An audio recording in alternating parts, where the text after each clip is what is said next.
I woke up one day and I had this excruciating pain in my right leg.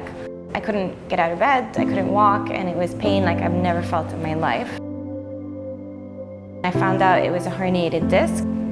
At that point, they told me that most probably I'd have to go into surgery because I wouldn't be able to live the same life without surgery. To go from working out 5 or 6 times a week to not being able to walk or carry my own bag. I always assumed you can heal your body with alternative methods, you know, if you exercise right, if you eat right, but at this point, like, it was a completely hopeless situation. It completely crumbled my world at the time because it was such a big part of my life, and for somebody to say, no, you can't do it anymore. My crutch became food, alcohol, and smoking. I gained a lot of weight. I didn't care because it was all or nothing, you know. If I can't live the life I want, I'm just gonna eat all the burgers and fries I want. I worked up the courage to go back to class. I was extremely nervous and I was completely intimidated. But I went and I did my first class. I barely made it through, but I finished it. I went to the second class and then I went to the third class. I started to get better. I started to be able to finish the run.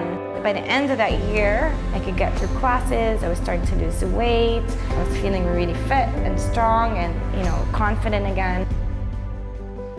I got an email saying I had been selected for like a cross-country cycling challenge from Vietnam to Cambodia. And I was like, that's my next goal, that's what I'm going to work towards. I've never ridden a bike before, so I had to learn it from scratch. I couldn't get my hands off the handles, so I didn't really have the reflexes, but I thought I'd figure it out. I'd assumed it was going to be like beautiful long green patches.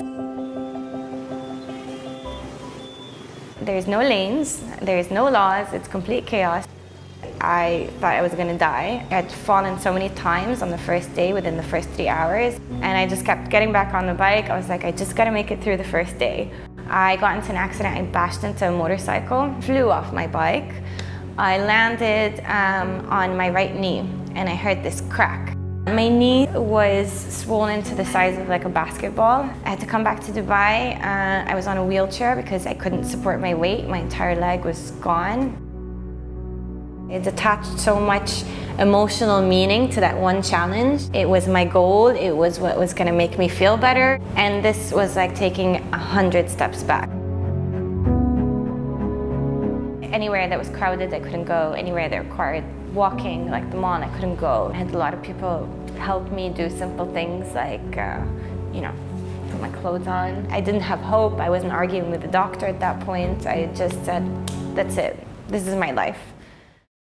For weeks, all I would try to do is just try to lift my leg. That was my physiotherapy, just try to lift your leg.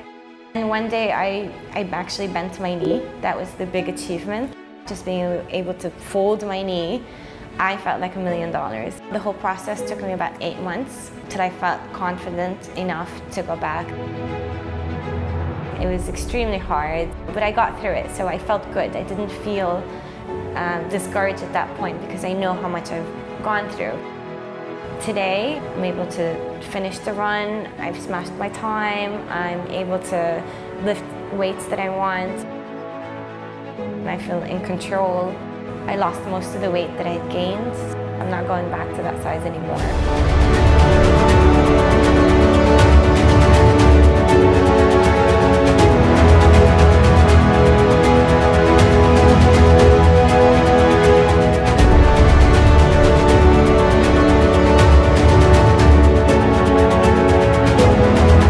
There's a reason why I kept, you know, the goal was always to go back to Circuit Factory. It wasn't to go back to intense training or CrossFit or any of that stuff.